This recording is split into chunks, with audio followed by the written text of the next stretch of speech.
See where I put things I create at. Not for the Weaker Sex by David J. Rowbottom. Volume 6. How to Deal with Getting the Horn. Metaphors dreaming of becoming idioms. Okay, let's discuss the horn. We all know what it is, and we all know how it is alleviated. If you're a man, you pitch a tent, get a stiffy, have morning wood, require one off the wrist, have a handy-shandy, whack one off, bang one out, have a 5-fingered shuffle. Take the train to Palmsville, pull the pud. If you're a woman, what exactly is it that you people do? In all my years as a human male, I can't think of a single comedy metaphor or euphemism for lady masturbation. I mean, you do it. Oh yeah, we know. We know you're at it as much as we are, so why do you pretend you don't? Why don't you want us to know you do it? I mean, it's great.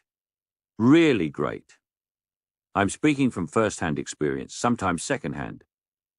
Even worse, though, is that you try to make us feel guilty for doing it. You make out that you're disgusted and much too prim and proper to do anything as smutty as bone the cone or pick the blooming flower. There, I've just invented two. I'm going to think of some more. How about mash the potato? Or take the 2-fingered challenge? This is easy and fun. I'm going to make a list. To go fishing, to tickle the pickle, pick the scab, smear the windscreen. Writer's note, these are easy. Give it a goose and free the juice. Writer's note, why has no one done this before? Squirt the dirt. Writer's note, that one made me retch a little. Hold on tight while the bird takes flight. Writer's note, that one was a little rubbish. Have a goodie while you bash the hoodie. Writer's note, a bit better. Rotate your finger for an opera singer. Writer's note. Squeeze the cheese. Writer's note, okay, I'm struggling now. Cut the rind off the bacon. Writer's note, that's not too bad. Use the stick. Get rid of the dick. Writer's note, okay, that's it, I'm done. Maybe one more. Unhinge the minge. Writer's note, perhaps my favourite so far. I can't think of any more. Except this one. Gently caress the pink fluffy mess. There are so many popping into my head. To prove how much you all do it, all we really have to do is look at the success of the rabbit and its industrial strength brother, the rampant rabbit, to realize one of two things.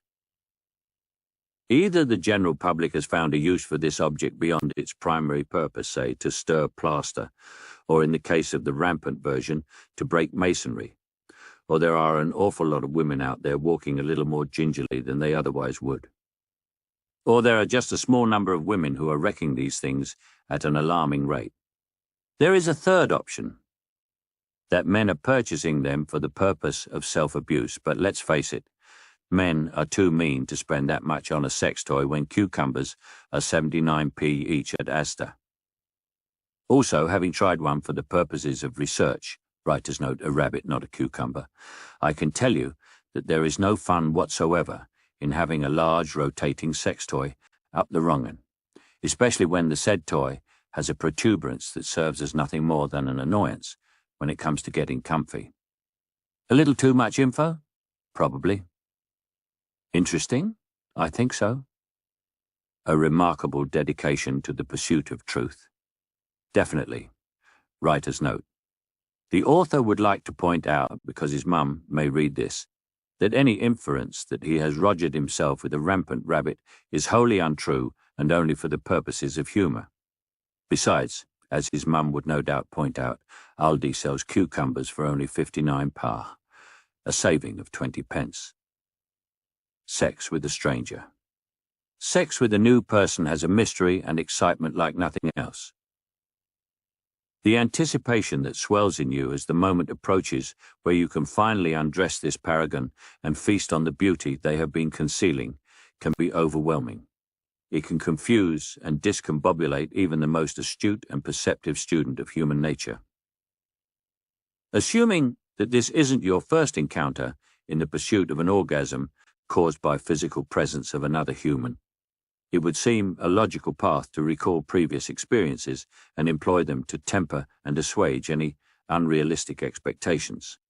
But no, your genitalia has taken control of the helm down in main engineering and disengaged the saucer section that is your brain. Writer's note. Please forgive the Star Trek metaphors, but I've just been watching a rerun of TNG Asterisk, and it must have seeped into my sci-fi. Asterisk, the next generation. I mean, come on. You are boldly and blindly going into your latest sexual escapade as if it were your first encounter with a new alien species, and you're giving little or no regard to the Prime Directive. You are going to interfere, and no amount of Starfleet rhetoric is going to stop you. Writer's note, Prime Directive. As the right of each sentient species to live in accordance with its normal cultural evolution is considered sacred, no Starfleet personnel may interfere with the healthy development of alien life and culture.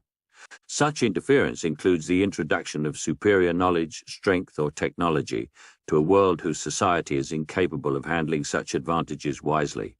Starfleet personnel may not violate this Prime Directive, even to save their lives and/or their ship, unless they are acting to right an earlier violation or an accidental contamination of said culture. This directive takes precedence over any and all other considerations, and carries with it the highest moral obligation. Jeesh, Starfleet, lighten up, you break this code all the time. But how do you know what level of interference is acceptable? You don't even know her middle name, so what are the chances of you knowing her likes and dislikes during the act of lovemaking? Now, this doesn't really matter if you're both being dirty little rodders and just having a one-night shag. You're not bothered if she's not a fan of deglutition, and she couldn't care less if you don't like the taste of your own berry. You have no plans to see each other again after this encounter, so you both understand that there is an unwritten agreement where you can do what you like. Who knows, you may even enjoy it. Writer's note, deglutition. The act or process of swallowing. Thank heavens for online thesauruses, because that could have gotten rude. Asterisk, if it isn't thesauruses, what is it? Thesauri. If, however, you believe there may be something more substantial to this blossoming relationship, and you may be forced to look this person in the eye for months and even years to follow, then you'd better work out a system for dealing with the awkward subjects as soon as you can. An unsanctioned insertion can have a devastating effect during the early stages of a loving relationship. A gentle hand brushing over your peach-like buttocks is a wonderful feeling, until the hand begins to near the between-buttock region. Attempting to pop a finger up the anus of someone you're trying to impress with your sexual prowess is a risky strategy without having first had that "how do you feel about a finger up your bum" conversation. So if you don't make a few things clear as soon as possible, you will both forever regret it, because once the rules of sexual intimacy are established, it is very difficult to add new things or remove the stuff that makes you gag. Writer's note, unless gagging is your thing. You have a window of anything up to 4 months to institute all the things you will and will not do. After that, you are stuck with what you've got. The introduction of a GIMP mask and gynecological instruments on the 123rd day of a relationship would quite rightly beg the question, who the fuck are you? However, as I'm sure you can imagine, what are your thoughts on felching? It's not really polite conversation over a choux pastry starter, no matter how delicious it proves to be. Writer's note, I mean, of course, the pastry. So where do you start? To help guide you through these delicate moments in your fledgling relationship, I have developed a couple of metaphor-driven segments that should get you past the awkwardness of asking her to do that thing your previous girlfriend used to do so well. Sex is like decorating. Here's a handy scale based on internet porn categories, but using household decorating metaphors, it should protect the faint of heart and hopefully remove any embarrassment.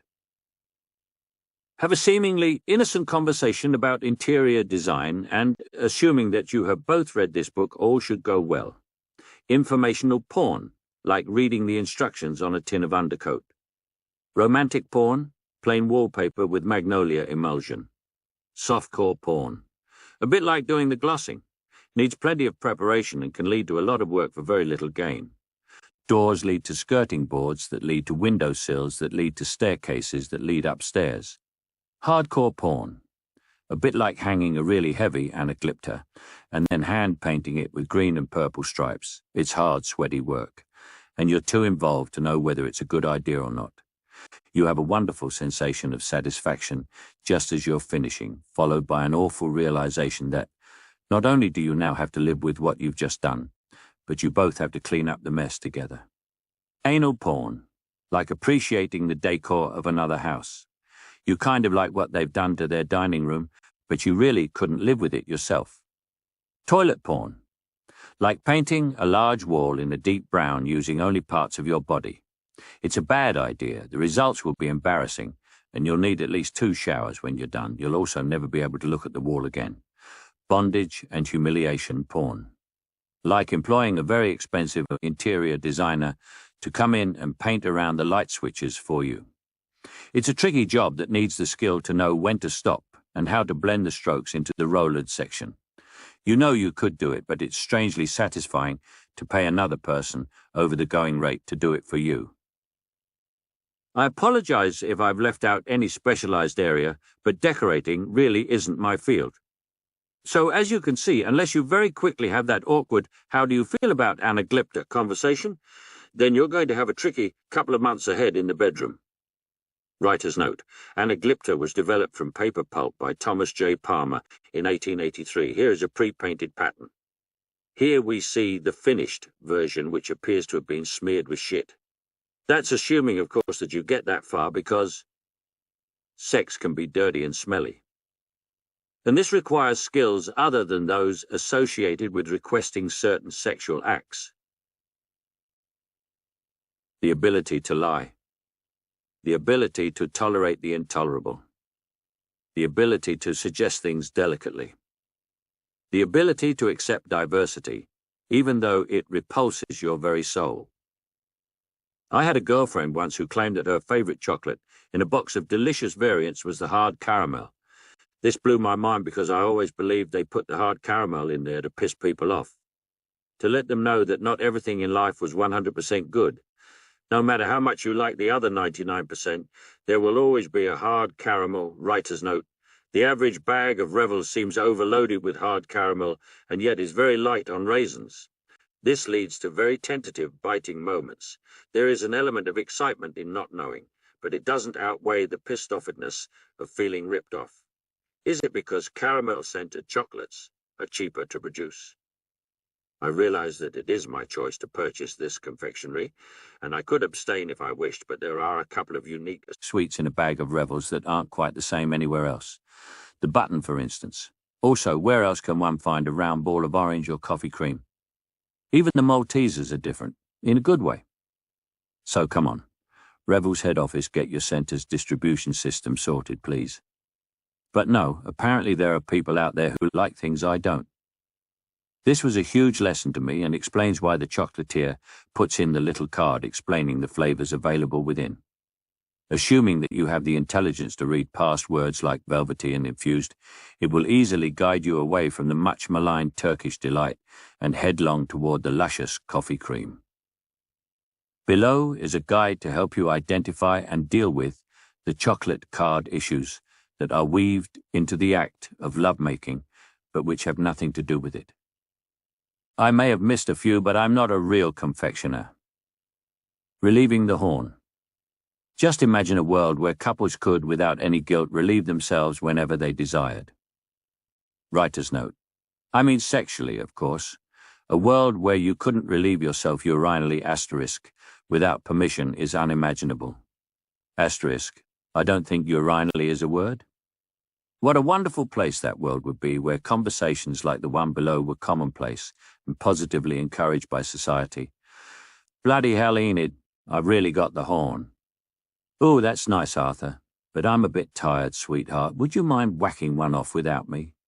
Why not imagine me dangling my tits in your face while you do it? I know you like that.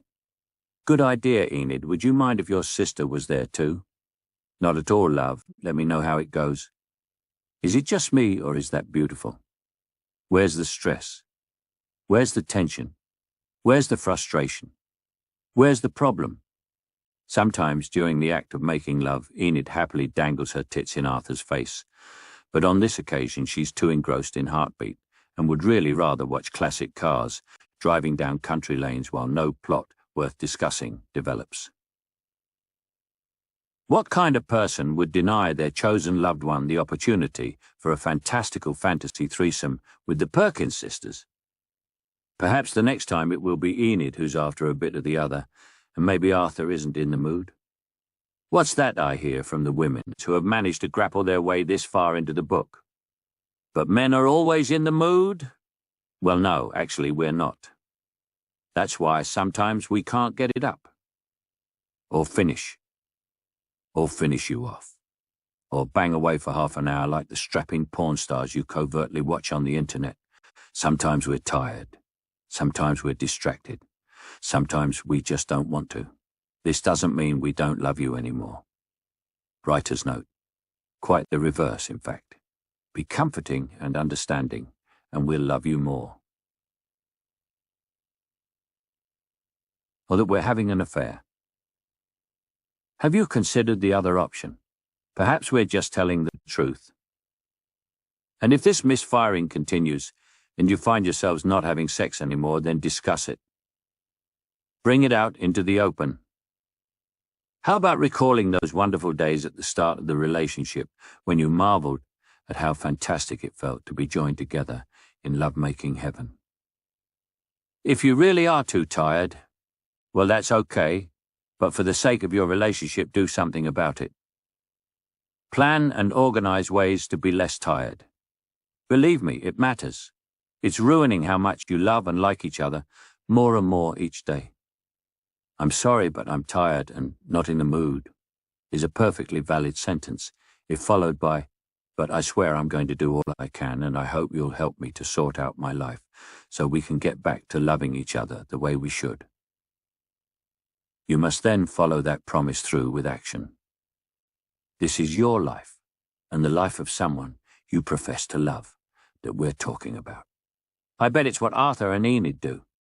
If you cast your mind back to our hero and heroine, you'll recall that it was Enid who was in the mood for some hot loving this time. Arthur's out in the garage working on the wooden side panels of his Morris Traveller when Enid, inexplicably, has a slight knee trembler after catching a glimpse of his wood sanding action through the kitchen window. To love, I really do.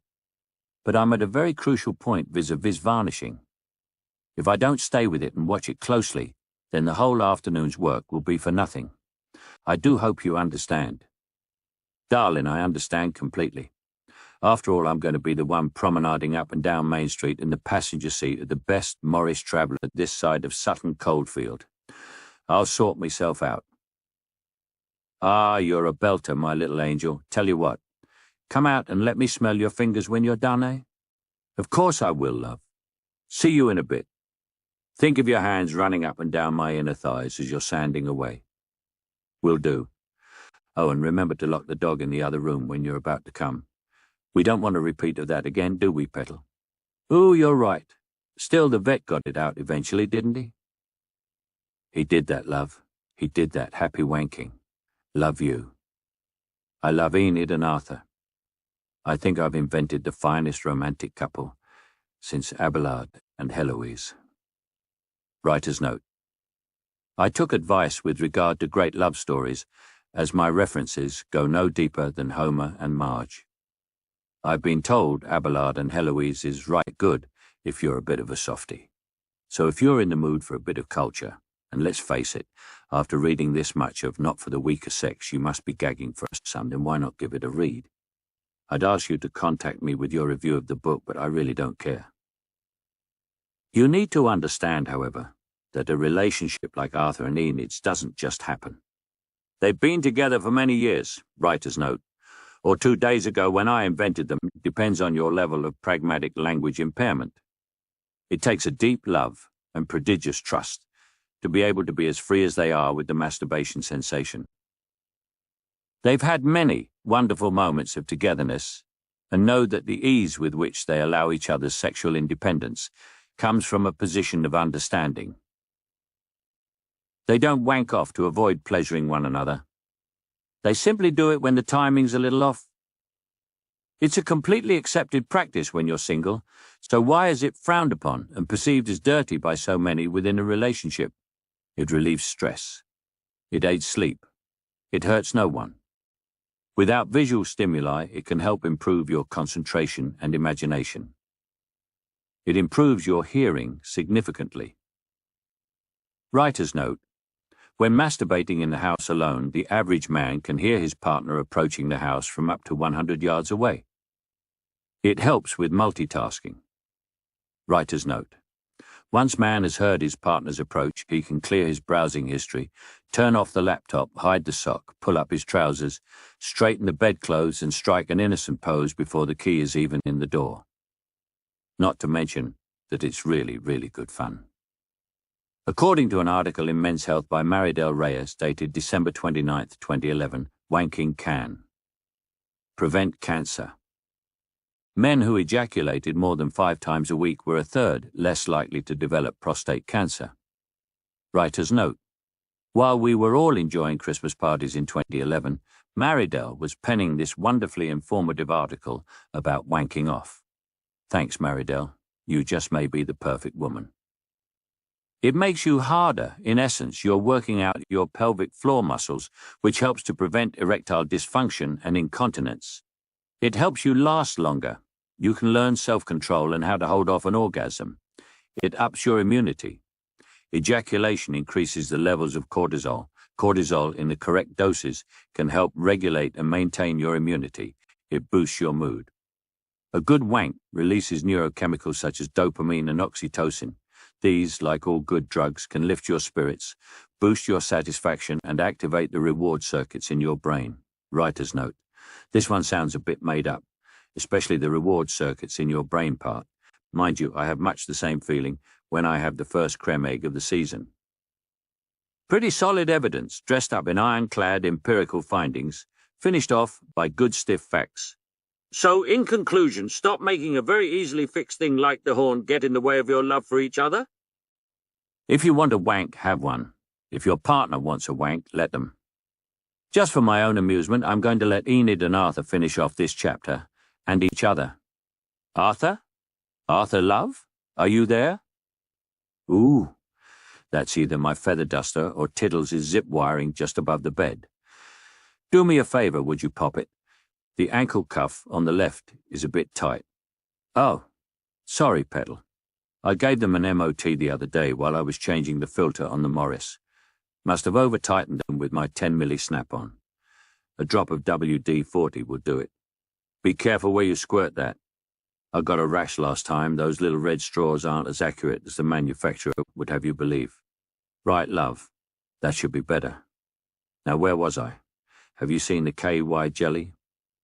Of course I haven't seen the KY jelly, not with this gimp mask on. I can't see anything. Oh, yes. Sorry, love. Found it. Now, if I just attach this to the rocker arm and get the camshaft turning, we should have a brilliant new machine, dildo. Ooh, that sounds very smooth, love. It's got to be the most silent fuck machine you've made so far. If you pop it in now, I should be able to squirt pretty soon. Marvelous. You'll let me know when you're near, won't you, Petal? It'd be lovely if we could come together. Arthur and Enid came at the same time. Then this volume finished itself off too. Beautiful.